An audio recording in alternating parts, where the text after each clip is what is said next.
I guess, I mean, obviously you're not a three-point shooter, but you've seen the shots not falling for the others. Just kind of what do you see in the three-point game that's was there before and is lacking right now?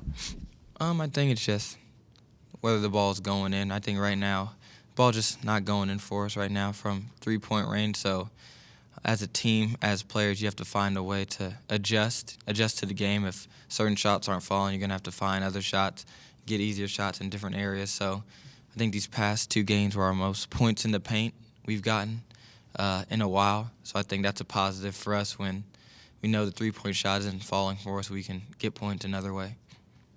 Yeah, I know you played TCU a couple times when you were at SMU. I guess Bain and maybe Samuel were there. What do you remember? What do you think of their team now? What do you remember about those games? And it looked like you were having a pretty good game, one of those games, and you fouled out. Maybe the refs had it in for you or something. You only played 16 minutes, I think. I've lost to him twice already now, so coming into this game, it's a little bit extra motivation for me personally. Different situation, obviously, with me being here at Arkansas. They're a really good team, really good offensive team. They do a lot of great things out of the pick and roll situation, so we know that's a focus for us, guarding the pick and roll. Desmond Bain, really good player. He was there every time I played him, so he's a main focus for us, being able to guard him.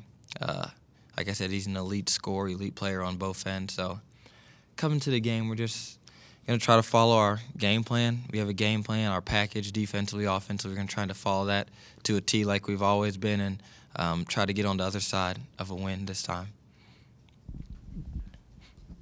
I guess Bain's shooting like 44% on threes, and as a team, they're leading the Big 12. Obviously, three-point defense is your all's calling card. How do you see that matchup, your all's three-point defense against their three-point shooting? It's another one of those nights where they're really good from three-point line. We're really good at defending the three-point line, so something has to give within the game. So either we're going to make them shoot a bad percentage or they're going to shoot a good percentage on us. So it's one of those things where coming into the game, both teams know what they do well, and we're going to try to make that a theme of the night, guarding the three-point line. They're probably going to try to make it a theme of the night, being able to knock down three-point shots. Have you seen Isaiah kind of handle some of his offensive struggles the last three games, especially with what he's dealing with that knee?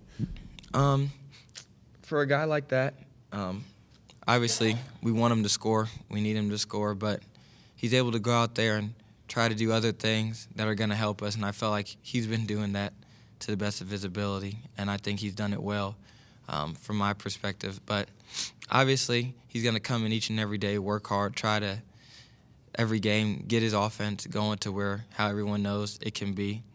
It's just one of those times where, like I said, a time of adversity, he's going to fight through it. I know he is, so it's just one of those things.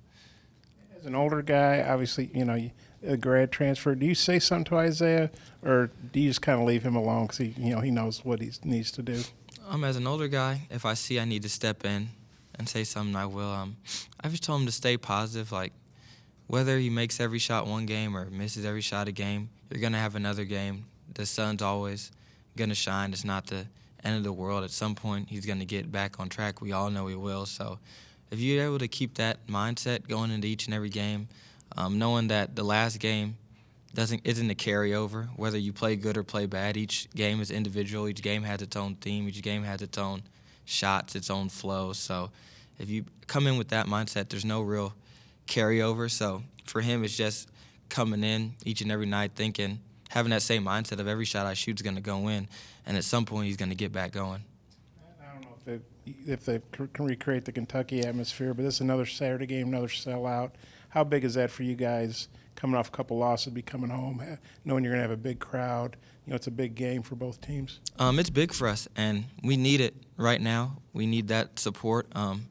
Having a good crowd out there is definitely going to help us, especially after, like I said, you drop two, come back home to a good crowd. That's extra motivation for us, extra support. When you have a tough crowd, like during that Kentucky game, you have a crowd like that, it's going to make it hard for the opposing team to come in and try to find a rhythm, try to find a flow. So we definitely need it. We're definitely going to love the support for whoever comes out.